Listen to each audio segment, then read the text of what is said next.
So the CrossFit question, this is the CrossFit scene is really, really, really unfortunate in my opinion, and that's a good way to put it. And it is because the big falling out that we had really was an outgrowth of the fact that I was pushing this paleo plus CrossFit kind of concept, but very early on I started pushing for a moderated volume and intensity approach on the CrossFit deal. Like early in the very beginning of CrossFit, it was mainly couplets and triplets, and it was pretty smart programming relative to what we see today, but then they decided to go down this path of elite athletics. It's funny, a bunch of the arguments that I had with Greg Glassman and with boners like Tony Budding and stuff like that, people really don't have a scientific background in any of this stuff. I was relaying to them that out of CrossFit facilities that had adopted paleo,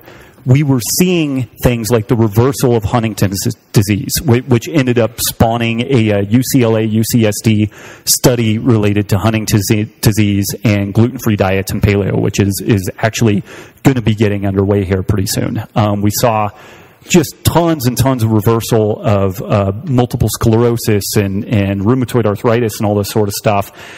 And for whatever reason, instead of adopting this health orientation into the system, they booted us because they didn't understand the technology. They always need to be the one with the upper hand and the final answer and all the rest of that. And if they're not the authority on a topic, then they've got to kick the authority out so that they can appear to be the authority. But the opportunity that was lost for CrossFit was that they drove the boat towards elite athletics, theoretically, in the form of CrossFit Games competition, which I'll tip my hat to the people competing at this point. Like they're beasts, but they're typically beasts that were really good athletes in other arenas and then walk on to the CrossFit scene and kick everybody's ass, which is exactly what we've been talking about from the beginning with all that stuff. But the problem here is that the culture has focused around elite and volume and intensity and beatdown, and there's very, very little directive towards ramp up or progression or anything like that. Like my wife wrote the on-ramp program. We've written numerous articles about the importance of progression and instead of scaling. The first time that you walk into a gym, you should not be exposed to the deadlift via Diane workout, 21-15-9, deadlift handstand push-up, giving the person a piece of PVC and saying, well, we're going to scale it because they're a beginner is horseshit. It's fucking stupid. You need to be exposed to complex motor patterns in a dedicated, progressive way. So you don't start people with the deadlift in a metabolic program. You just flat don't do it. So the problem here that arises, there are tons and tons of CrossFit facilities. Lots of them are actually advocating paleo at this point. Like the paleo versus zone discussion has been pretty well met, and the zone lost. Paleo won. Done. But then the question still arises, do these facilities have a beginner's program? Whether they call it on-ramp or elements or whatever, do they have a dedicated beginner's program? Do they understand the difference between progression and scaling? Do they understand or have the capacity to offer personal training where appropriate? So do they have a screening program when somebody comes through the door and they're like, you know what, you've had a bunch of fibromyalgia and chronic fatigue and stuff like that. I recommend that you either do personal training or small group training for a month to 2 months till we get you ramped up and we see how you respond to volume and intensity. And then we can think about introducing you to our elements class, and eventually you can graduate into level 1. Does the facility offer all that stuff? If they don't, then it's a problem. And the funny thing is, it's not just a problem for the clients, it's a problem for the facility, because I'll guarantee you the facility would make more money if they had all of that infrastructure in place. But everybody that was talking about that infrastructure has been kicked out of CrossFit. So, where the hell is that information coming from? Well, it's still coming from somewhere. It's just not coming from HQ, the powers that be.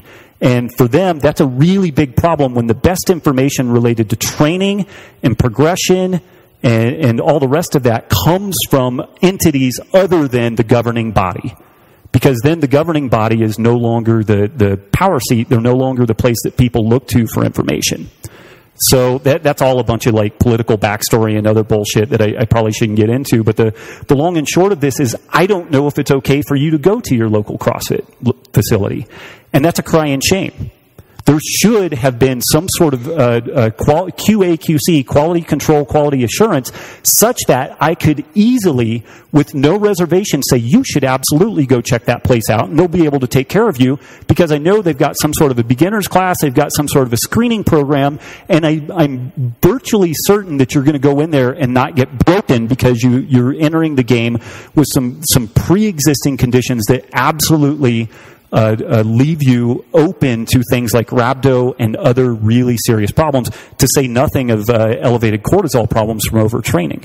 So that's really, and this is sincere. Like, obviously, I've got a bunch of fairly angry feelings at the CrossFit HQ scene, but it's a failing on their part that we don't have a network of gyms that we have some level of assurance that almost anybody, medical professional or otherwise, could refer people to them, and to know that it's going to be a safe, enjoyable experience. And we absolutely cannot do that. And that's unfortunate, because there's a bunch of people out there doing this stuff, and I'm sure that they've generally got good intentions. And if they had been given better skills, if people had been kept in the community to provide better skills to these people, we would have a better product offer across the board, and we could help a lot more people. But we don't give a shit about that. What we give a shit about is some perceived elitism, and we could give a fuck about helping people that have conditions like this, even though something that looks somewhat like CrossFit plus a paleo program and the community and lifestyle and all that stuff can save lives. But we could give a fuck about saving lives when we got the CrossFit Games and all the rest of that stuff. Well, I mean, the main problem is that Bricia is just a weak performer. So we don't give a fuck about weak performers. Yeah, she's not elite enough. If you can't come in and do Murph on day one, then, we just don't have a use for you. But in all honesty, I actually did get an email through Robb's site asking me to stop being so diplomatic about my answers about CrossFit, but I'm going to continue being diplomatic because I'm trying on this new, mature, wise, whatever bullshit. But and plus, it's more fun to listen to Robb do it. But in all honesty, you can try a local CrossFit center, but make sure it's one that doesn't actually do CrossFit. And I know that sounds facetious, but I'm being dead serious. We were a CrossFit affiliate for a couple of years, and we didn't really do CrossFit, despite what Greg Glassman and T. Puddin would have you believe. Just because there were back squats and push-ups doesn't mean it's CrossFit. So, like Robb said, find people who are actually qualified and experienced and weren't just delivering pizzas 2 weeks ago. And all CrossFit affiliate means is that you have a valid credit card. And that's really what it comes down to. There's and at one point, that meant that you maybe didn't even attend a seminar. At this point, I believe that you have to be at least level 1 anointed. But at one point, it didn't even mean that you had even shown up at a seminar yet. Well, level 1 is just an indoctrination. It's not any kind of certification. Right. So right. The long and short of it is go meet the people, ask them, do you have a beginner's program? If they don't, ask them why they don't. Do you offer personal training? If they don't, ask them why they do not. And then ask them, have you heard of the on-ramp curriculum written by Nikki Violetti, not by folks who have plagiarized it and then published it in the CrossFit Journal? They even plagiarized the incorrect notation. The incorrect mathematical notation that we've been using. So, and someday we may actually do something about that. Amateurs. But, Jesus, man. Yeah, but honestly, go in there and tell them exactly what your situation is. Like, hey, I have fibromyalgia, blah, blah, blah. And if they give you a blank stare, then it's a pretty good bet they have no idea how to handle you. Yeah, and just keep looking. Just keep looking from that point. Rutman's max effort black box programming is really, really good stuff. There's some other folks out there, I think Invictus posts some of their programming. The Catalyst WOD is great, but it's probably obviously not appropriate. Very lifting oriented, so maybe not appropriate. But there is some good stuff floating around out there.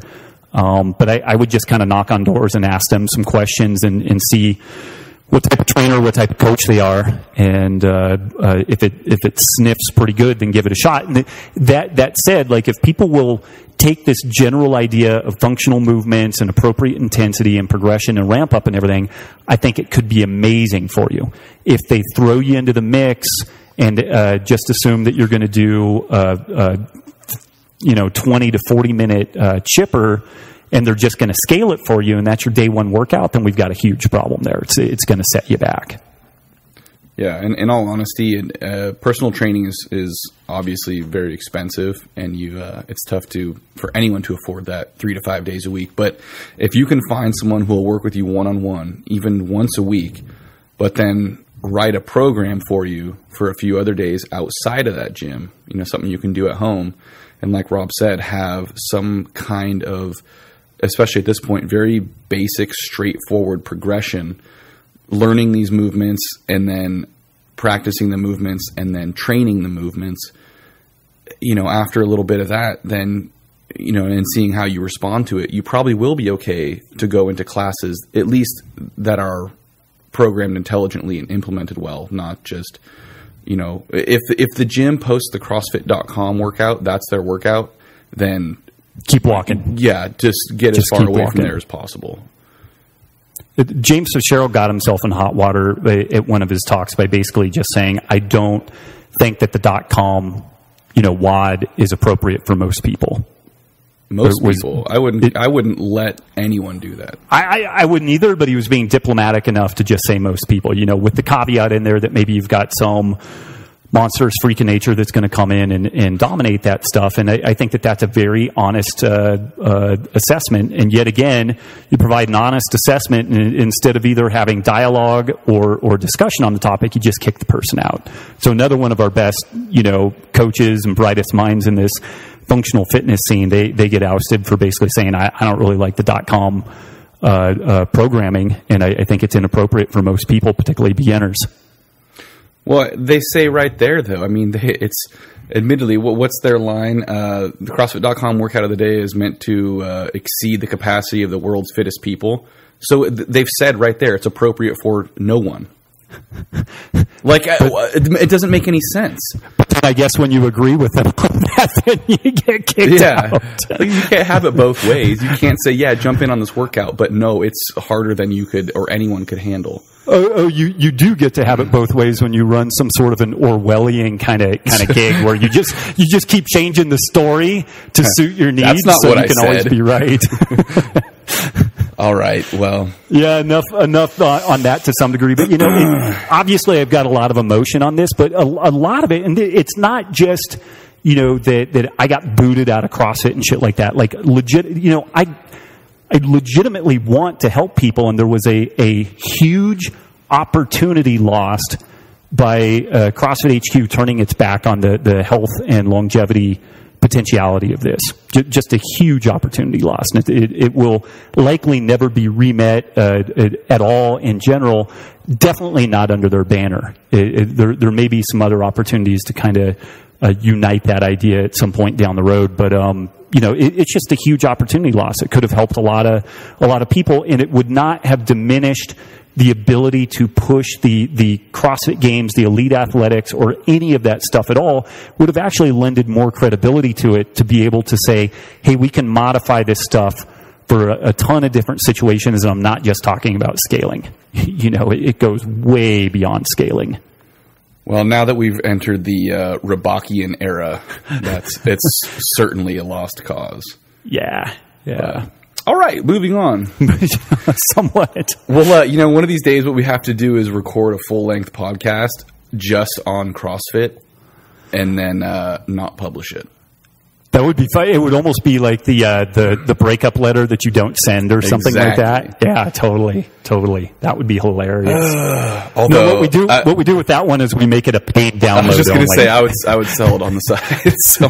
We make that one a paid download, and it's like $50. Like you got to really want to listen to that one.